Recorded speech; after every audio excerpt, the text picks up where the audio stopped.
Welcome to Luca and Miguel. Enjoy the video.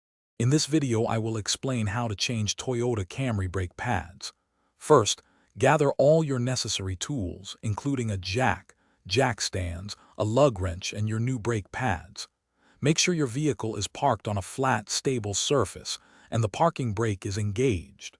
For your safety, always wear protective eyewear and gloves throughout the entire process. This preparation ensures a smooth and secure brake pad replacement. To begin, loosen the lug nuts on the wheel you are working on, then safely raise the vehicle using a jack and secure it with jack stands. Once the car is stable, remove the wheel completely. Next, locate and remove the two caliper guide pin bolts that hold the brake caliper in place. Carefully slide the caliper off the rotor and support it with a bungee cord or wire, ensuring it does not hang by the brake line. Finally, remove the old brake pads from the caliper bracket. Now, clean the caliper bracket thoroughly and apply a thin layer of brake grease to the contact points. Install the new brake shims onto the new brake pads, then carefully slide the new pads into the caliper bracket.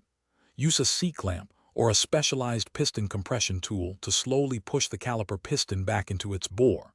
This creates space for the thicker new pads. Finally, reinstall the caliper over the new pads and rotor, then tighten the two guide pin bolts securely. With the new pads in place, reinstall the wheel and hand tighten the lug nuts. Lower the vehicle completely to the ground, then use a torque wrench to tighten the lug nuts to the manufacturer's specified torque, typically around 80 to 100 foot-pounds.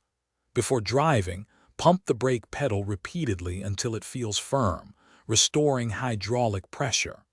Finally, take the vehicle for a short test drive at low speeds in a safe area to ensure the brakes are functioning correctly.